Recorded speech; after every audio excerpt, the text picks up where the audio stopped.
ਵਾਹਿਗੁਰੂ ਜੀ ਕਾ ਖਾਲਸਾ ਵਾਹਿਗੁਰੂ ਜੀ ਕੀ ਫਤਿਹ। ਅਮਰੀਕਾ ਦੇ ਵਿੱਚ ਸਪੈਕਟਰਮ ਆਰਸੀਅਨ ਕੇਬਲ ਨੈਟਵਰਕਸ ਰਾਹੀਂ ਤੇ ਕੈਨੇਡਾ ਦੇ ਵਿੱਚ ਬੈਲ ਕੇਬਲ ਨੈਟਵਰਕ ਰਾਹੀਂ ਤੇ world wide global CPN, roku, ਜਾਦੂ TV, ਸ਼ਾਵਾ TV, TV 84 ਦੀ ਆਨਲਾਈਨ ਸਟ੍ਰੀਮਿੰਗ ਜਾਂ ਫਿਰ ਫੇਸਬੁੱਕ ਰਾਹੀਂ ਸਾਡੇ ਨਾਲ ਜੁੜੇ ਹੋਏ ਸਾਰੇ ਦਰਸ਼ਕਾਂ ਦਾ ਮੈਂ ਅਮਰਵੀਰ ਸਿੰਘ ਅੱਜ ਦੇ ਪ੍ਰੋਗਰਾਮ ਵਿੱਚ ਤਹਿ ਦਿਲੋਂ ਸਵਾਗਤ ਕਰਦਾ। ਵਿਊਅਰਸ, ਅੱਜ ਕੈਪਟਨ ਸਰਕਾਰ ਵੱਲੋਂ ਪੰਜਾਬ ਦਾ ਸਾਲ 2017-2018 ਦਾ ਬਜਟ ਪੇਸ਼ ਕੀਤਾ ਗਿਆ ਹੈ। ਇਸ ਦੌਰਾਨ ਆਮ ਆਦਮੀ ਪਾਰਟੀ ਅਤੇ ਅਕਾਲੀ ਦਲ ਬਾਦਲ ਨੇ ਕੈਪਟਨ ਸਰਕਾਰ ਦਾ ਵਿਰੋਧ ਕਰਦਿਆਂ ਪੰਜਾਬ ਵਿਧਾਨ ਸਭਾ ਵਿੱਚੋਂ ਵਾਕਆਊਟ ਕਰ ਦਿੱਤਾ। ਮਨਪ੍ਰੀਤ ਬਾਦਲ ਵੱਲੋਂ 1,18,000 ਕਰੋੜ ਦਾ ਬਜਟ ਪੇਸ਼ ਕੀਤਾ ਗਿਆ। ਜੇ ਗੱਲ ਕੈਪਟਨ ਸਰਕਾਰ ਦੇ ਵਾਅਦਿਆਂ ਦੀ ਕਰੀਏ ਤਾਂ ਜਿਸ ਮੁੱਦੇ ਤੇ ਸਭ ਦੀ ਨਜ਼ਰ ਸੀ, ਕਿਸਾਨਾਂ ਦਾ ਕਰਜ਼ਾ ਮੁਆਫ ਕਰਨ ਸੰਬੰਧੀ ਕੈਪਟਨ ਸਰਕਾਰ ਵੱਲੋਂ 1,500 ਕਰੋੜ ਰੁਪਏ ਰੱਖੇ ਗਏ ਨੇ। ਸਵਾਲ ਇਹ ਉੱਠਦਾ ਹੈ ਕਿ 80,000 ਕਰੋੜ ਰੁਪਏ ਦੇ ਕਰਜ਼ ਵਿੱਚੋਂ ਸਿਰਫ 1,500 ਕਰੋੜ ਮੁਆਫ ਕਰਨਾ ਕੀ ਮਾਇਨੇ ਰੱਖਦਾ ਹੈ। ਉਧਰ ਦੂਜੇ ਪਾਸੇ ਭਾਰਤ ਭਰ ਵਿੱਚੋਂ ਅਜਿਹੀਆਂ ਖਬਰਾਂ ਮਿਲ ਰਹੀਆਂ ਹਨ ਜਿਨ੍ਹਾਂ ਤੋਂ ਪਤਾ ਲੱਗਦਾ ਹੈ ਕਿ ਮੋਦੀ ਸਰਕਾਰ ਭਾਰਤ ਨੂੰ ਹਿੰਦੂ ਰਾਸ਼ਟਰ ਬਣਾਉਣ ਵੱਲ ਵਧ ਰਹੀ ਹੈ। ਭਾਰਤ ਦੇ ਮਨੁੱਖੀ ਸਰੋਤ ਮੰਤਰੀ ਵੱਲੋਂ ਐਜੂਕੇਸ਼ਨ ਦੀ ਸਾਰੀ ਪ੍ਰਣਾਲੀ ਦਾ ਭਗਵਾਂਕਰਨ ਕਰਨ ਦੀ ਗੱਲ ਕਹਿਣਾ ਅਤੇ ਕ੍ਰਿਕਟ ਵਿੱਚ ਪਾਕਿਸਤਾਨ ਦੀ ਜਿੱਤ ਦਾ ਜਸ਼ਨ ਮਨਾਉਣ ਤੇ 15 ਜਣਿਆਂ ਤੇ ਦੇਸ਼ ਧਰੋਹ ਦਾ ਮਾਮਲਾ ਦਰਜ ਕਰਨ ਦੀਆਂ ਤਾਜ਼ਾ ਘਟਨਾਵਾਂ ਇਸੇ ਗੱਲ ਵੱਲ ਇਸ਼ਾਰਾ ਕਰਦੀਆਂ ਹਨ। ਇਨ੍ਹਾਂ ਦੋਹਾਂ ਇਸ਼ੂਜ਼ ਤੇ ਗੱਲਬਾਤ ਲਈ ਅੱਜ ਸਾਡੇ ਨਾਲ ਪੰਜਾਬ ਤੋਂ ਦਲ ਖਾਲਸਾ ਦੇ ਪ੍ਰਧਾਨ ਸਰਦਾਰ ਹਰਪਾਲ ਸਿੰਘ ਚੀਮਾ ਫੋਨ ਲਾਈਨ ਤੇ ਜੁੜ ਚੁੱਕੇ ਨੇ। ਆਓ ਉਹਨਾਂ ਨਾਲ ਮਿਲ ਕੇ ਅੱਜ ਦੀ ਵਿਚਾਰ ਚਰਚਾ ਦੀ ਸ਼ੁਰੂਆਤ ਕਰਦੇ ਹਾਂ। ਹਾਂਜੀ ਚੀਮਾ ਸਾਹਿਬ, ਵਾਹਿਗੁਰੂ ਜੀ ਕਾ ਖਾਲਸਾ ਵਾਹਿਗੁਰੂ ਜੀ ਕੀ ਫਤਿਹ। ਵਾਹਿਗੁਰੂ ਜੀ ਕਾ ਖਾਲਸਾ ਵਾਹਿਗੁਰੂ ਜੀ ਕੀ ਫਤਿਹ ਜੀ ਸਾਰਿਆਂ ਨੂੰ। ਚੀਮਾ ਸਾਹਿਬ, ਸਾਰਿਆਂ ਤੋਂ ਪਹਿਲਾਂ ਤਾਂ ਮੈਂ ਜਿਹੜਾ ਕੈਪਟਨ ਅਮਰਿੰਦਰ ਸਿੰਘ ਦੀ ਸਰਕਾਰ ਵੱਲੋਂ ਅੱਜ ਬਜਟ ਪੇਸ਼ ਕੀਤਾ ਗਿਆ, ਓਵਰਆਲ ਵੀ ਤੁਹਾਡੇ ਇਸ ਬਾਰੇ ਵਿਚਾਰ ਜਾਣਨਾ ਚਾਹੂੰਗਾ ਕਿ ਤੁਸੀਂ ਇਸ ਬਜਟ ਨੂੰ ਪੰਜਾਬ ਦੇ ਵਿੱਚ ਬੈਠਿਆਂ ਸਿੱਖ ਨੁਕਤਾ ਨਿਗਾਹ ਤੋਂ ਕਿਵੇਂ ਦੇਖਦੇ ਹੋ, ਤੇ ਖਾਸ ਤੌਰ ਤੇ ਜਿਵੇਂ ਪੰਜਾਬ ਇੱਕ ਖੇਤੀ ਪ੍ਰਧਾਨ ਸੂਬਾ ਹੈਗਾ ਤੇ ਜਿਹੜਾ ਇੱਕ ਮੇਨ ਚੋਣ ਮਨੋਰਥ ਪੱਤਰ ਦੇ ਵਿੱਚ ਇਹ ਵਾਅਦਾ ਕੀਤਾ ਗਿਆ ਸੀ ਕਿ ਪੰਜਾਬ ਦੇ ਕਿਸਾਨਾਂ ਦਾ ਕਰਜ਼ਾ ਮਾਫ ਕੀਤਾ ਜਾਵੇਗਾ, ਉਹ ਲਗਭਗ 80,000 ਕਰੋੜ ਰੁਪਇਆ ਕੈਪਟਨ ਅਮਰਿੰਦਰ ਸਿੰਘ ਦੇ ਦੱਸਣ ਮੁਤਾਬਕ ਉਹ ਬਣਦਾ ਹੈ ਤੇ ਉਹਦੇ ਵਿੱਚੋਂ ਅੱਜ ਜਦੋਂ ਇਹ ਪੇਸ਼ ਹੋਇਆ ਬਜਟ ਤਾਂ 1,500 ਕਰੋੜ ਰੁਪਏ ਦੀ ਜਿਹੜੀ ਗੱਲ ਹੈ ਉਹ ਉਹਦੇ ਕਰਜ਼ੇ ਮਾਫੀ ਲਈ ਰੱਖੇ ਗਏ ਨੇ। ਸੋ ਕਿਵੇਂ ਦੇਖਦੇ ਹੋ ਤੁਸੀਂ ਇਸ ਬਜਟ ਨੂੰ ਓਵਰਆਲ, ਤੇ ਖਾਸ ਤੌਰ ਤੇ ਜੇ ਕਿਸਾਨਾਂ ਦੇ ਕਰਜ਼ੇ ਮਾਫੀ ਦੀ ਗੱਲ ਕਰਨੀ ਹੋਵੇ? ਜਿੰਨੇ ਵੀ ਇਕੋਨੋਮਿਸਟ ਨੇ ਪੰਜਾਬ ਦੇ ਜਿਹੜੇ ਮਾਹਰ ਨੇ, ਉਹਨਾਂ ਨੇ ਇਸ ਬਜਟ ਬਾਰੇ ਓਵਰਆਲ ਜਿਹੜਾ ਵਿਊ ਦਿੱਤਾ ਆ, ਜਿਵੇਂ ਕਿ ਦੂਜੀਆਂ ਰਾਜਨੀਤਿਕ ਪਾਰਟੀਆਂ ਵੀ ਨੇ, ਉਹ ਕਹਿੰਦੇ ਜੀ ਦੇਖਣ ਨੂੰ ਤਾਂ ਬੜਾ ਲੁਭਾਵਣਾ ਹੈ, ਕੋਈ ਟੈਕਸ ਨਹੀਂ ਇਹਨਾਂ ਨੇ ਨਵਾਂ ਲਾਇਆ ਹੈਗਾ ਤੇ ਜਿੰਨਾ ਵੀ ਮਤਲਬ ਜੋ ਪੈਸੇ ਵੀ ਰੱਖੇ ਆ ਸਾਰੇ ਕੰਮਾਂ ਲਈ, ਚਾਹੇ ਉਹ ਐਜੂਕੇਸ਼ਨ ਦਾ ਹੋਵੇ, ਚਾਹੇ ਉਹ ਖੇਤੀਬਾੜੀ ਤੇ ਖੇਤੀਬਾੜੀ ਨੂੰ ਛੱਡ ਬਾਕੀ ਥਾਂ ਦੇ ਉੱਤੇ ਜਿਹੜੇ ਇਹਨਾਂ ਨੇ ਪੈਸੇ ਆ ਉਹ ਠੀਕ ਰੱਖੇ ਆ, ਐਜੂਕੇਸ਼ਨ ਦੇ ਲਈ ਵੀ ਠੀਕ। ਪਰ ਜਿਹੜਾ ਖੇਤੀਬਾੜੀ ਤੇ ਜਿਹੜਾ ਸਭ ਤੋਂ ਵੱਡਾ ਇਹਨਾਂ ਦਾ ਵਾਅਦਾ ਸੀ,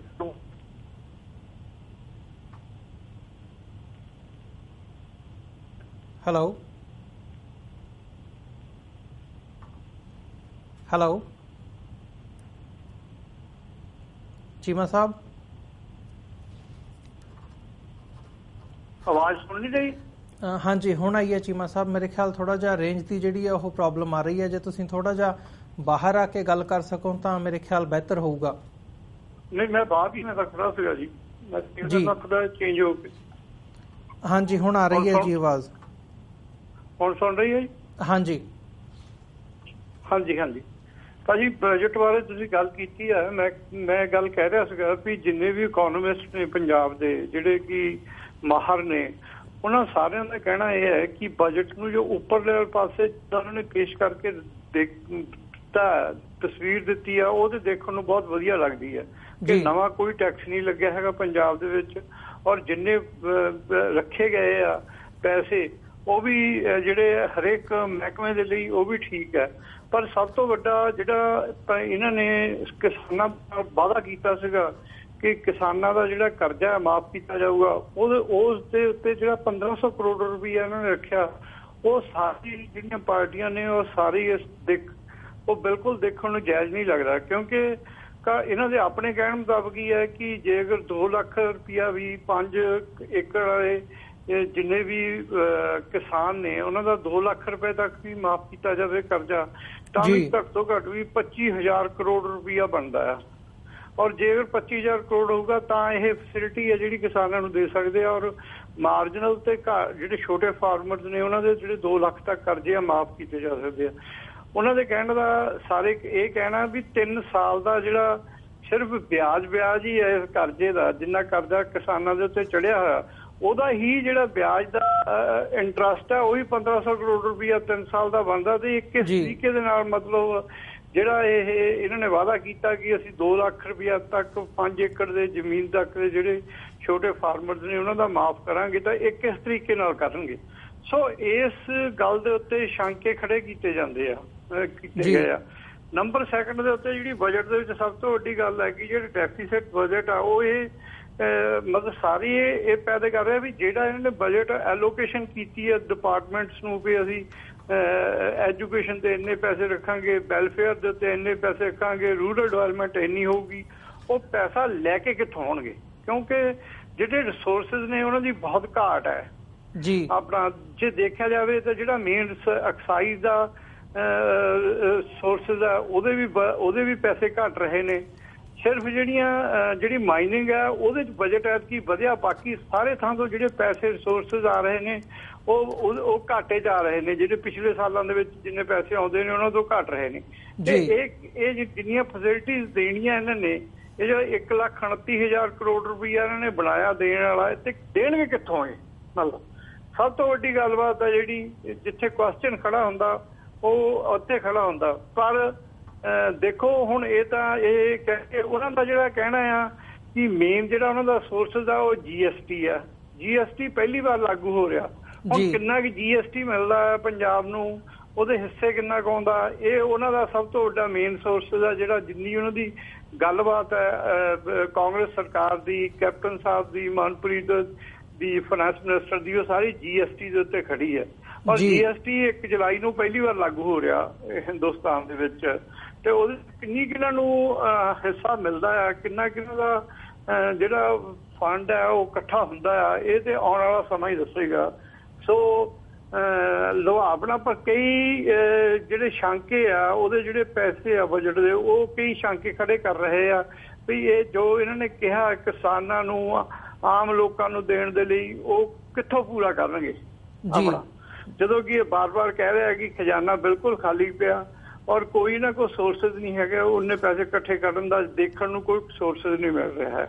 ਜੀ ਬਿਲਕੁਲ ਚੀਮਾ ਸਾਹਿਬ, ਜਿਹੜੀ ਇਹ ਗੱਲ ਹੈਗੀ ਹੈ ਤੁਸੀਂ ਬੜੀ ਇੱਕ ਪਤੇ ਦੀ ਕੀਤੀ ਹੈ ਕਿ GST ਦੇ ਵਿੱਚੋਂ ਕਿੰਨਾ ਨਿਕਲਦਾ, ਕਿਉਂਕਿ ਜੋ ਬਜਟ ਦੇ ਵਿੱਚ ਜਿੰਨਾ ਹੈਗਾ ਦੱਸਿਆ ਗਿਆ ਉਹ ਆਮਦਨ ਦੇ ਨਾਲੋਂ 14,000 ਕਰੀਬ 14,000 ਕਰੋੜ ਰੁਪਏ ਦਾ ਜਿਹੜਾ ਵਾਧਾ ਹੈਗਾ ਉਹ ਦਿਖਾਈ ਦਿੰਦਾ ਹੈ। ਤੇ 14,000 ਕਰੋੜ ਕੀ GST ਦੇ ਵਿੱਚੋਂ ਨਿਕਲ ਸਕੇਗਾ ਇਹ ਤਾਂ ਆਉਣ ਵਾਲਾ ਸਮਾਂ ਹੀ ਦੱਸੂਗਾ। ਤੇ ਜੇ ਕਿਉਂਕਿ ਪਹਿਲੀ ਵਾਰ ਲਾਗੂ ਹੋ ਰਿਹਾ, ਇਹਨਾਂ ਨੂੰ ਇਹ ਵੀ ਪਤਾ ਵੀ ਕਿੰਨੀ ਐਕਚੁਅਲੀ ਇਹਨਾਂ ਨੂੰ ਆਮਦਨ ਹੋਊਗੀ, ਕਿਹੜੀ ਤੇ ਵਧਣਗੇ ਤੇ ਕਿਹੜੀ ਤੇ ਘਟਣਗੇ। ਜੀ ਬਿਲਕੁਲ।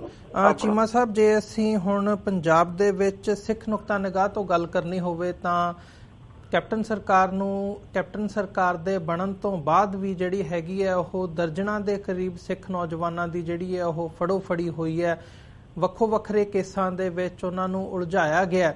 ਤੇ ਜਿਵੇਂ ਦਾ ਪਹਿਲਾਂ ਦਾ ਵਰਤਾਰਾ ਸੀਗਾ ਪਿਛਲੀ ਸਰਕਾਰ ਦਾ, ਅਕਾਲੀ ਸਰਕਾਰ ਦਾ, ਉਦੋਂ ਵੀ ਜਿਹੜੀਆਂ ਸਿੱਖ ਰਾਈਟਸ ਦੀਆਂ ਗੱਲਾਂ ਸੀਗੀਆਂ, ਸਿੱਖ ਜਥੇਬੰਦੀਆਂ ਸੀ, ਉਹ ਨਿਸ਼ਾਨਾ ਬਣਾਉਂਦੀਆਂ ਸੀ ਕਿ ਅਕਾਲੀ ਸਰਕਾਰ ਵੱਲੋਂ ਸਿੱਖਾਂ ਦੇ ਹੱਕਾਂ ਦੀ ਜਿਹੜੀ ਰਾਖੀ ਹੈ ਉਹ ਨਹੀਂ ਕੀਤੀ ਜਾ ਰਹੀ। ਖਾਸ ਤੌਰ ਤੇ ਗੁਰੂ ਗ੍ਰੰਥ ਸਾਹਿਬ ਦੀ ਬੇਅਦਬੀ ਕਰਨ ਦੇ ਮਾਮਲੇ ਵਿੱਚ ਜਿਹੜਾ ਸੀਗਾ ਉਹ ਦੋਸ਼ ਸੀਗਾ ਉਹ ਅਕਾਲੀਆਂ ਤੇ ਸੀ। ਤੇ ਕੈਪਟਨ ਸਰਕਾਰ ਵੱਲੋਂ ਵੀ ਵਾਅਦਾ ਕੀਤਾ ਗਿਆ ਸੀ ਕਿ ਅਸੀਂ ਜਦੋਂ ਆਵਾਂਗੇ ਤਾਂ ਪ੍ਰੋਪਰ ਜਾਂਚ ਕਰਵਾ ਕੇ ਜਿਹੜਾ ਹੈਗਾ ਦੋਸ਼ੀਆਂ ਨੂੰ ਕਟਹਿਰੇ ਦੇ ਵਿੱਚ ਖੜਾ ਕੀਤਾ ਜਾਊਗਾ। ਹਾਲੇ ਤੱਕ ਉੱਦਾਂ ਦਾ ਕੋਈ ਵੀ ਜਾਂਚ ਦਾ ਵੀ ਉਪਰਾਲਾ ਨਹੀਂ ਸਾਹਮਣੇ ਆਉਂਦਾ ਤੇ ਜਿਹੜਾ ਰਿਜ਼ਲਟ ਹੈਗਾ ਉਹ ਤਾਂ ਕਿਤੇ ਦੂਰ ਦੀ ਗੱਲ ਹੈ। ਸੋ ਓਵਰਆਲ ਜੇ ਤੁਹਾਡੇ ਕੋਲੋਂ ਜਾਣਨਾ ਹੋਵੇ ਤਾਂ ਸਿੱਖ ਨੁਕਤਾ ਨਿਗਾਹ ਤੋਂ ਤੁਸੀਂ ਦੋਵਾਂ ਸਰਕਾਰਾਂ ਦੇ ਵਿੱਚ ਕੀ ਫਰਕ ਦੇਖਦੇ ਹੋ? ਕੀ ਗਰਾਊਂਡ ਲੈਵਲ ਤੇ ਕੋਈ ਸਥਿਤੀ ਬਦਲੀ ਹੈ? ਨਹੀਂ, ਮੈਂ ਬਿਲਕੁਲ ਇਹ ਦੇਖ ਰਿਹਾ ਬਹੁਤ ਨੇੜੇ ਤੋਂ ਕਿ ਕੋਈ ਸਥਿਤੀ ਨਹੀਂ ਬਦਲੀ। ਇੱਕ ਤਾਂ ਹੈ ਕਿ ਸਿਰਫ ਸਭ ਤੋਂ ਵੱਡਾ ਮਸਲਾ ਜਿਹੜਾ ਤੁਸੀਂ ਕਹਿ ਰਹੇ ਹੋ ਉਹ ਬੇਅਦਬੀਆਂ ਦਾ ਹੀ ਸੀਗਾ, ਜਿਸ ਦੇ ਉੱਤੇ ਲੋਕਾਂ ਨੇ ਅਕਾਲੀ ਸਰਕਾਰ ਨੂੰ ਉਸ ਰਾਜ ਸੱਤਾ ਤੋਂ ਦੂਰ ਕੀਤਾ ਹੈ। ਔਰ ਇਹਨਾਂ ਨੇ ਵਾਅਦੇ ਕੀਤੇ ਆ, ਚਾਹੇ ਉਹ ਗੁਟਕਿਆਂ ਤੇ ਹੱਥ ਰੱਖ ਕੇ ਕੀਤੇ ਆ, ਕਿ ਬੇਅਦਬੀ ਦੇ ਮਾਮਲਿਆਂ ਦੇ ਵਿੱਚੋਂ ਅਸੀਂ ਆ ਜਿਹੜੇ ਉਹ ਦੋਸ਼ੀ ਆ ਜਿਹੜੇ ਫੜ ਕੇ ਅੱਗੇ ਲੈ ਕੇ ਆਵਾਂਗੇ। ਅਜੇ ਤੱਕ ਕੋਈ ਦੋਸ਼ੀ ਫੜਿਆ ਨਹੀਂ ਗਿਆ। ਦੂਜਾ ਇਹਨਾਂ ਦਾ ਮੇਨ ਵਾਅਦਾ ਇਹ ਸੀਗਾ ਕਿ ਅਸੀਂ ਪਹਿਲੇ ਹੀ ਮਹੀਨੇ ਦੇ ਵਿੱਚ 30 ਡੇਜ਼ ਦੇ ਵਿੱਚ ਜਿਹੜਾ ਨਸ਼ਾ ਆ ਉਹ ਪੰਜਾਬ ਦੇ ਵਿੱਚੋਂ ਕੱਢ ਦਿਆਂਗੇ। ਹਾਂ, ਇੱਕ ਗੱਲ ਜ਼ਰੂਰ ਹੈ ਕਿ ਇੰਨਾ ਕੁ ਦੇਖਣ ਦੇ ਲਈ ਮਿਲਦਾ ਹੈ ਇੱਥੇ, ਜਦੋਂ ਆਮ ਆਪਾਂ ਲੋਕਾਂ ਦੇ ਵਿੱਚ ਗੱਲਾਂ ਬਾਤਾਂ ਕਰਦੇ ਹਾਂ ਨਸ਼ੇ ਦੀਆਂ, ਏਦਾਂ ਲੱਗਦਾ ਕਿ ਕਾਫੀ ਜਿਹੜਾ ਹੱਥ ਘੁੱਟਿਆ ਗਿਆ। ਮਤਲਬ ਜਿੱਦਾਂ ਜਿਹੜੇ ਵੇਚਣ ਵਾਲੇ ਵਪਾਰੀ ਨੇ ਉਹ ਮਤਲਬ ਭੱਜ ਗਏ ਹੋਏ ਆ। ਮਤਲਬ ਇਹ ਗੱਲ ਜ਼ਰੂਰ ਸਾਹਮਣੇ ਆਈ ਹੈ, ਕਿਉਂਕਿ ਪਰ ਸਿਰਫ ਇੱਕ ਆ ਜਿਹੜਾ ਪਿਛਲੇ ਦਿਨਾਂ 'ਚ ਇੰਦਰਜੀਤ ਇੰਸਪੈਕਟਰ ਜਿਹੜਾ ਨੈਕਸਸ ਇਹ ਗੈਂਗਸਟਰਸ ਦਾ ਤੇ ਨਸ਼ੇ ਦਾ ਤੇ ਪੁਲਿਸ ਦਾ ਤੇ ਨਸ਼ੇ ਦੇ ਕਾਰੋਬਾਰ ਕਰਨ ਵਾਲੇ ਬੰਦਿਆਂ ਦਾ ਹੈ, ਉਹ ਤੋੜਨ ਦੇ ਵਿੱਚ ਪਹਿਲੀ ਆ ਜਿਹੜੀ ਆਈ ਆ ਕਿ ਇਹਨਾਂ ਨੇ 2 ਪੰਜਾਬ ਪੁਲਿਸ ਦੇ ਆਫੀਸਰ ਜ਼ਰੂਰ ਇਹਨਾਂ ਨੇ ਫੜੇ ਆ ਇਸ ਗੱਲ ਦੇ ਲਈ। ਤੇ ਬਾਕੀ ਰਹੀ ਗੱਲ ਜਿਹੜੀ ਸਿੱਖ ਨੁਕਤਾ ਨਿਗਾਹ ਦੇ ਵਿੱਚੋਂ ਕੁਛ ਵੀ ਨਹੀਂ ਬਦਲਿਆ। ਮੈਂ ਇਹ ਗੱਲ ਕਹਿਣਾ ਵੀ ਉਹਨਾਂ ਨਾਲੋਂ ਜ਼ਿਆਦਾ ਇਹਨਾਂ ਨੇ ਪਿਛਲੀ ਬਾਦਲ ਸਰਕਾਰ ਦੇ ਨਾਲੋਂ ਜ਼ਿਆਦਾ ਪਿਛਲੇ ਸਮੇਂ ਦੇ ਵਿੱਚ ਮੁੰਡਿਆਂ ਦੀ ਫੋਟੋ ਫੜਾਈ ਹੋਈ ਹੈ, ਜਦੋਂ ਕਿ ਪੰਜਾਬ ਦੇ ਵਿੱਚ ਕਿਸੇ ਕੋਨੇ ਤੇ ਵੀ ਏਦਾਂ ਨਹੀਂ ਲੱਗਦਾ ਕੋਈ ਏਦਾਂ ਦੀ ਕੋਈ ਘਟਨਾ ਵਾਪਰੀ ਹੋਵੇ ਕਿ ਕਿਸੇ ਮੁੰਡਿਆਂ ਕੋਈ ਐਕਸ਼ਨ ਹੋਇਆ ਹੋਵੇ। ਪਰ ਜਿੰਨੀ ਇਹਨਾਂ ਨੇ ਫੜੋ ਫੜਾਈ ਪਿਛਲੇ 10, 15, 20 ਦਿਨਾਂ ਦੇ ਵਿੱਚ UAP ਐਕਟ ਦੇ ਥੱਲੇ ਜਾਂ ਮਤਲਬ ਇਹ ਅੱਤਵਾਦੀ ਕਹਿ ਕੇ ਇਹਨਾਂ ਨੇ ਫੜੀ ਹੈ, ਜਾਂ ਉਹਨਾਂ ਨੌਜਵਾਨਾਂ ਨੂੰ ਇਹਨਾਂ ਨੇ ਮੂਵਮੈਂਟ ਦੇ ਨਾਲ ਜੋੜਿਆ, ਸੰਘਰਸ਼ ਦੇ ਨਾਲ ਜੋੜਿਆ। ਉਸ ਤੋਂ ਤੇ ਲੱਗਦਾ ਨਹੀਂ ਹੈਗਾ ਕਿ ਇਹ ਸਿਰਫ ਤੇ ਸਿਰਫ ਹਿੰਦੂਆਂ ਨੂੰ ਖੁਸ਼ ਕਰ ਰਹੇ ਆ। ਬਾਦਲ ਸਰਕਾਰ, ਕੈਪਟਨ ਸਰਕਾਰ ਇਸ ਗੱਲ ਤੋਂ ਤਾਂ ਇੱਕ ਅਹਿਸਾਨਮੰਦ ਜ਼ਰੂਰ ਹੈ ਹਿੰਦੂਆਂ ਦੀ ਕਿ ਉਹ ਬਹੁਤ ਇਹ ਸੋਚ ਰਹੇ ਆ ਕੈਪਟਨ ਹੁਣੀ ਕਿ ਅੱਜ ਜੇ ਅਗਰ 77 ਸੀਟਾਂ ਲੈ ਕੇ ਪੰਜਾਬ ਦੀ ਰਾਜ ਸੱਤਾ ਦੇ ਉੱਤੇ ਉਹ ਕਾਬਜ਼ ਹੈ ਤੇ ਇਹਦੇ ਵਿੱਚ ਸਭ ਤੋਂ ਵੱਡਾ ਯੋਗਦਾਨ ਹਿੰਦੂ ਵੋਟਰਸ ਦਾ ਹੈਗਾ। ਔਰ ਉਹਨੂੰ ਇਹ ਖੁਸ਼ ਕਰਨ ਦੇ ਲਈ ਇਹਨਾਂ ਨੇ ਹਰ ਹੀਲਾ ਵਸੀਲਾ ਕੀਤਾ। ਜਿਵੇਂ ਕਿ ਸਭ ਤੋਂ ਵੱਡੀ ਗੱਲ ਤਾਂ ਇਹ ਸੀ ਕਿ ਜਿਹੜਾ KPS ਗਿੱਲ ਜਿਹਨੂੰ ਆਪਾਂ ਸੁਪਰ ਕਾਪ ਇਹ ਕਹਿੰਦੇ ਆ, ਉਹਦੇ ਮੌਤ ਦੇ ਉੱਤੇ ਇਹਨਾਂ ਨੇ ਇਹ ਆਪ ਹੀ ਗਿਆ। ਔਰ ਜਦੋਂ ਕਿ ਕੋਈ ਵੀ ਸਿੱਖ ਉੱਥੇ ਨਹੀਂ ਪਹੁੰਚਿਆ, ਔਰ ਈਵਨ ਇਹਨਾਂ ਨੇ ਜਦੋਂ ਵਿਧਾਨ ਸਭਾ ਦਾ ਸੈਸ਼ਨ ਸ਼ੁਰੂ ਹੋਇਆ ਇਹਨਾਂ ਨੇ ਉਹਦੇ ਤੇ ਸ਼ਰਧਾਂਜਲੀ ਦਿੱਤੀ। ਉਸ ਦੇ ਵਿੱਚੋਂ ਜੋ ਅਕਾਲੀ ਦਲ ਬਾਦਲ ਵੈਸੇ ਤਾਂ ਕੋਈ ਚੰਗਾ ਕੰਮ ਨਹੀਂ ਕਰਦਾ, ਉਹਨਾਂ ਦੀ ਯਾਰੀ ਰਹੀ ਹੈ ਸੁਪਰ ਕਾਪ ਦੇ ਨਾਲ ਪਿਛਲੇ 15-20 ਸਾਲਾਂ ਤੋਂ। ਔਰ ਉਹਨਾਂ ਨੇ ਉਹੀ ਨੈਕਸਸ ਹੈ ਜਿਹੜਾ ਸੁਪਰ ਕਾਪ ਦੇ ਹੀ ਬੰਦੇ ਅੱਗੇ ਆਪਣੀਆਂ ਵੱਡੀਆਂ ਵੱਡੀਆਂ ਪੋਸਟਾਂ ਤੇ ਰੱਖੇ ਆ। ਪਰ ਇੱਕ ਉਹਨਾਂ ਨੇ ਗੱਲ ਜ਼ਰੂਰ ਇੱਕ ਰਾਜਨੀਤੀ ਨੂੰ ਮੁੱਖ ਰੱਖ ਕੇ ਕੀਤੀ ਹੈ ਕਿ ਉਹਨਾਂ ਨੇ ਸ਼ਰਧਾਂਜਲੀ ਸਮਾਗਮ ਦੇ ਵਿੱਚ ਉਹ ਜਿਹੜਾ ਵਿਧਾਨ ਸਭਾ ਦੇ ਵਿੱਚ ਉਸ ਦਿਨ ਹੋਇਆ ਉਹਦੇ ਤੋਂ ਵਾਕਆਊਟ ਜ਼ਰੂਰ ਕੀਤੇ ਆ। ਤੇ ਬਾਕੀ ਦੇ ਕੁਛ ਨਹੀਂ ਏਦਾਂ ਦਾ ਲੱਗਦਾ। ਸਾਨੂੰ ਏਦਾਂ ਲੱਗਦਾ ਹੈ ਕਿ ਸਿੱਖਾਂ ਦੇ ਨਾਲੋਂ ਇਹ ਜ਼ਿਆਦਾ ਹਿੰਦੂਆਂ ਨੂੰ ਖੁਸ਼ ਕਰਨ ਦੇ ਲਈ ਜਿਹੜੀ ਕੈਪਟਨ ਸਰਕਾਰ ਹੈ ਉਹਦਾ ਪੂਰਾ ਜ਼ੋਰ ਲੱਗਿਆ ਹੋਇਆ ਹੈ। ਜੀ ਬਿਲਕੁਲ ਚੀਮਾ ਸਾਹਿਬ। ਤੇ ਜਦੋਂ ਅਸੀਂ ਪੰਜਾਬ ਦੇ ਵਿੱਚੋਂ ਬਾਹਰ ਨਿਕਲ ਕੇ ਗੱਲ ਕਰੀਏ, ਪੰਜਾਬ ਦੀ ਜਿਹੜੀ ਸਥਿਤੀ ਹੈਗੀ ਹੈ, ਤੁਸੀਂ ਦੇਖਦੇ ਹੋ ਕਿ ਨਹੀਂ ਕੋਈ ਬਦਲਾਅ ਆਇਆ ਹੈਗਾ, ਬਲਕਿ ਅੱਗੇ ਵੱਧ ਕੇ ਜਿਹੜੀ ਕੈਪਟਨ ਸਰਕਾਰ ਹੈ ਉਹ ਸਿੱਖਾਂ ਨੂੰ ਨਿਸ਼ਾਨਾ ਬਣਾ ਰਹੀ ਹੈ। ਤੇ ਜੇ ਅਸੀਂ ਪੰਜਾਬ ਤੋਂ ਬਾਹਰ ਨਿਕਲ ਕੇ ਓਵਰਆਲ ਪੂਰੇ ਭਾਰਤ ਦੀ ਗੱਲ ਕਰਨੀ ਹੋਵੇ ਤਾਂ ਉਸ ਬਾਰੇ ਤੁਸੀਂ ਕੀ ਕਹਿਣਾ ਚਾਹੋਗੇ? ਮੈਂ 2 ਜਿਹੜੀਆਂ ਮੁੱਖ ਖਬਰਾਂ ਜਿਹੜੀਆਂ ਅੱਜ ਕੱਲ੍ਹ ਦੇ ਵਿੱਚ ਤਾਜ਼ਾ ਸਾਹਮਣੇ ਆਈਆਂ ਨੇ, ਇੱਕ ਹੈਗੀ ਹੈ ਭਾਰਤ ਦੇ ਜਿਹੜੇ ਹਿਊਮਨ ਰਿਸੋਰਸਿਸ ਡਿਵੈਲਪਮੈਂਟ ਮਿਨਿਸਟਰ ਨੇ, ਉਹਨਾਂ ਦਾ ਬਿਆਨ ਆਇਆ ਹੈਗਾ ਕਿ ਜਿਹੜੀ ਐਜੂਕੇਸ਼ਨ ਹੈ ਉਹਦਾ ਭਗਵਾਂਕਰਨ ਕੀਤਾ ਜਾਵੇਗਾ ਤਾਂ ਕਿ ਜਿਹੜਾ ਭਾਰਤ ਹੈ ਉਹਨੂੰ ਬਿਹਤਰੀ ਜਾਂ ਤਰੱਕੀ ਦੀਆਂ ਰਾਹਾਂ ਤੇ ਲੈ ਕੇ ਜਾਇਆ ਜਾ ਸਕੇ। ਉਹ ਕਹਿ ਰਹੇ ਆ ਕਿ ਅਸੀਂ ਇਹ ਕਰਾਂਗੇ। ਤੇ ਜਿਹੜੀ ਦੂਜੀ ਖਬਰ ਹੈਗੀ ਹੈ ਉਹ ਆਈ ਹੈ ਕਿ ਜਦੋਂ ਜਿਹੜੇ 15 ਮੁਸਲਮਾਨ ਮੱਧ ਪ੍ਰਦੇਸ਼ ਦੇ ਵਿੱਚ ਸੀਗੇ ਜਿਨ੍ਹਾਂ ਨੇ ਹਾਲ ਹੀ ਦੇ ਵਿੱਚ ਜਿਹੜਾ ਚੈਂਪੀਅਨਸ ਟਰਾਫੀ ਦਾ ਪਾਕਿਸਤਾਨ ਨੇ ਮੈਚ ਜਿਹੜਾ ਜਿੱਤਿਆ ਹੈਗਾ, ਚੈਂਪੀਅਨਸ ਟਰਾਫੀ ਜਿੱਤੀ ਹੈ, ਉਹਦੇ ਜਸ਼ਨ ਦੇ ਵਜੋਂ ਉਹ ਉੱਥੇ ਜਸ਼ਨ ਮਨਾ ਰਹੇ ਸੀ ਤੇ ਉਹਦੇ ਵਿੱਚ ਉਹਨਾਂ 15 ਨੂੰ ਗ੍ਰਿਫਤਾਰ ਕਰਕੇ ਉਹਨਾਂ ਤੇ ਸੈਡੀਸ਼ਨ ਦੇ ਜਿਹੜੇ ਚਾਰजेस ਨੇ ਉਹ ਲਾਏ ਗਏ ਨੇ। ਤਾਂ ਇੱਕ ਇਹ ਫਰੀडम ਆਫ ਸਪੀਚ ਦੀ ਵੀ ਜਦੋਂ ਅਸੀਂ ਗੱਲ ਕਰਦੇ ਹਾਂ ਤੇ ਉਹਦੇ ਤੇ ਵੀ ਇਹ ਜਿਹੜਾ ਸ਼ਿਕੰਜਾ ਕਸਣ ਦੀ ਲਾਈਨ ਹੈਗੀ ਹੈ। ਸੋ ਇਹ ਦੋ ਘਟਨਾਵਾਂ ਮੁੱਖ ਹੈਗੀਆਂ ਨੇ ਅੱਜ ਦੀਆਂ ਜੋ ਸਾਹਮਣੇ ਆਈਆਂ ਨੇ। ਸੋ ਓਵਰਆਲ ਤੁਸੀਂ ਕੀ ਕਹਿਣਾ ਚਾਹੋਗੇ ਇਸ ਬਾਰੇ? ਦੇਖੋ, ਜਦੋਂ ਤੋਂ ਮੋਦੀ ਸਰਕਾਰ ਆਈ ਹੈ, ਜੋ ਉਹਨਾਂ ਦੇ ਕੰਮ ਕਰਨ ਦਾ ਸਟਾਈਲ ਹੈ ਜਾਂ ਜਿਸ ਤਰੀਕੇ ਨਾਲ ਉਹ ਸਾਰੇ ਡਿਪਾਰਟਮੈਂਟ ਆ ਜਿਹੜੇ ਕੰਮ ਕਰ ਰਹੇ ਨੇ, ਉਹਨਾਂ ਤੋਂ ਤਾਂ ਇੱਕ ਪੂਰਾ ਉਹਨਾਂ ਨੇ ਤਾਂ ਉਹ ਸ਼ਰੇਆਮ ਕਹਿੰਦੇ ਆ, ਇਹ ਨਹੀਂ ਵੀ ਉਹ ਕਹਿੰਦੇ ਨਹੀਂ ਹੈਗੇ, ਉਹ ਤਾਂ ਕਹਿੰਦੇ ਆ ਕਿ ਅਸੀਂ ਹਿੰਦੁਸਤਾਨ ਦਾ ਹਿੰਦੂ ਰਾਸ਼ਟਰ ਬਣਾਉਣਾ, ਇਹਦਾ ਭਾਗਵਾਕਰਨ ਪੂਰਾ ਕਰਨਾ ਹੈ। HRD ਦੀ ਜਿਹੜੀ ਤੁਸੀਂ ਗੱਲ ਕੀਤੀ ਹੈ, ਹਿਊਮਨ ਰਿਸੋਰਸਿਸ ਡਿਪਾਰਟਮੈਂਟ ਵਾਲਿਆਂ ਦੀ ਮਿਨਿਸਟਰ ਦੀ, ਉਹ ਪਹਿਲਾਂ ਜਦੋਂ ਸਿਮਰਤੀ ਇਰਾਨੀ HRD ਦੀ ਮਿਨਿਸਟਰ ਸੀਗੀ, ਉਦੋਂ ਵੀ ਉਹਨਾਂ ਨੇ ਤਾਂ ਇਹ ਜਿਹੜਾ ਕੰਮ ਹੈ ਇਹ 5-6 ਸਾਲਾਂ ਤੋਂ ਪੂਰੇ ਜ਼ੋਰਾਂ ਸ਼ੋਰਾਂ ਦੇ ਨਾਲ ਸ਼ੁਰੂ ਕੀਤਾ। ਈਵਨ ਕਾਂਗਰਸ ਸਰਕਾਰ ਵੇਲੇ ਵੀ ਇਹ ਕੰਮ ਕਰਵਾਉਂਦੇ ਰਹੇ ਆ ਕਾਂਗਰਸ ਤੋਂ ਵੀ, ਕਿ ਜਿਹੜੀਆਂ ਕਿਤਾਬਾਂ ਨੇ, ਜਿਹੜੇ CBSE ਦੇ ICSE ਦੇ ਜਿਹੜੇ ਸਿਲੇਬਸ ਨੇ ਔਰ ਜਿਹੜੀਆਂ ਕਿਤਾਬਾਂ ਉਹਨਾਂ ਦੇ ਵਿੱਚ ਜਿਹੜੇ ਹਿੰਦੂਆਂ ਦੇ ਪ੍ਰਤੀ ਜਿਹੜਾ ਕਿੰਨਾ ਇਹ ਸ਼ੁੱਧ ਧਰਮ ਹੈ, ਤੇ ਇਹਨਾਂ ਦੇ ਜਿਹੜੇ ਜਿੱਦਾਂ ਮਹਾਰਾਣਾ ਪ੍ਰਤਾਪ ਜਾਂ ਹੋਰ ਜੋ ਹਿੰਦੂ ਰਾਜੇ ਮਹਾਰਾਜੇ ਹੋਏ ਆ, ਉਹਨਾਂ ਦਾ ਇਹਨਾਂ ਨੇ ਪੂਰੇ ਤਰੀਕੇ ਨਾਲ ਸਿਲੇਬਸ ਦੇ ਵਿੱਚ ਲਾਗੂ ਕੀਤੇ ਹੋਏ ਆ। ਜਦੋਂ ਕਿ ਹੋਰ ਧਰਮਾਂ ਦੇ ਜਿਹੜੇ ਗੁਰੂ ਆ ਜਾਂ ਹੋਰ ਧਰਮਾਂ ਦੇ ਜਿਹੜੇ ਨਾਇਕ ਨੇ, ਉਹਨਾਂ ਨੂੰ ਉਸ HRD ਦੇ ਜਿੰਨੇ ਵੀ ਕੋਰਸਿਸ ਨੇ ਮਤਲਬ ਉਹਨਾਂ ਦੇ ਵਿੱਚੋਂ ਦੂਰ ਕੀਤਾ ਹੋਇਆ। ਇਹ ਤਾਂ ਕੋਈ ਸ਼ੱਕ ਹੀ ਨਹੀਂ ਹੈਗਾ। ਉਹ ਪੂਰੇ ਤਰੀਕੇ ਦੇ ਨਾਲ ਕਹਿ ਵੀ ਰਹੇ ਆ ਔਰ ਕਰ ਵੀ ਰਹੇ ਆ ਕਿ ਅਸੀਂ ਹਿੰਦੁਸਤਾਨ ਨੂੰ ਹਿੰਦੂ ਧਰਮ ਬਣਾਉਣਾ। ਆਦਿੱਤਿਆਨਾਥ ਜੋਗੀ ਵਰਗੇ ਜਿੰਨੇ ਮੋਦੀ ਸਰਕਾਰ ਆਉਣ ਤੋਂ ਬਾਅਦ ਜਿੰਨੇ ਵੀ ਚੀਫ ਮਿਨਿਸਟਰ ਪੰਜਾਬ ਲੱਗੇ ਆ ਹਿੰਦੁਸਤਾਨ ਦੇ ਵਿੱਚ, ਚਾਹੇ ਉਹ ਹਰਿਆਣੇ ਦਾ ਹੋਵੇ, ਚਾਹੇ ਉਹ ਮਹਾਰਾਸ਼ਟਰ ਦਾ ਹੋਵੇ, ਚਾਹੇ ਉਹ UP ਦਾ ਬਣਿਆ ਹੁਣ, ਉਹ ਸਾਰੇ ਉਹ ਨੇ ਜਿਹੜੇ RSS ਦੇ ਪਿਛੋਕੜ ਦੇ ਨੇ, ਕਿਸੇ ਟਾਈਮ ਦੇ ਵਿੱਚ ਉਹ RSS ਦੇ ਨਾਲ ਜੁੜੇ ਹੋਏ ਨੇ ਔਰ ਅਮਿਤ ਸ਼ਾਹ ਔਰ ਮੋਦੀ ਦੇ ਮਤਲਬ ਜਿਹੜੇ ਸਾਥੀ ਆ ਰਹੇ ਨੇ, ਉਹਨਾਂ ਨੂੰ ਇਹ ਲੈ ਕੇ ਆ ਰਹੇ ਆ। ਹੁਣ ਅੱਗੇ ਰਾਸ਼ਟਰਪਤੀ ਦੀ ਚੋਣ ਆ ਰਹੀ ਹੈ। ਰਾਸ਼ਟਰਪਤੀ ਦੀ ਚੋਣ ਦੇ ਵਿੱਚ ਵੀ ਜਿਹੜਾ ਹੁਣ ਇਹਨਾਂ ਨੇ ਉਹ ਕੈਂਡੀਡੇਟ UP ਦਾ K ਗੋਵਿੰਦ ਇਹਨਾਂ ਨੇ ਦਿੱਤਾ, ਉਹ ਵੀ RSS ਦੇ ਪਿਛੋਕੜ ਵਾਲਾ ਹੀ ਬੰਦਾ।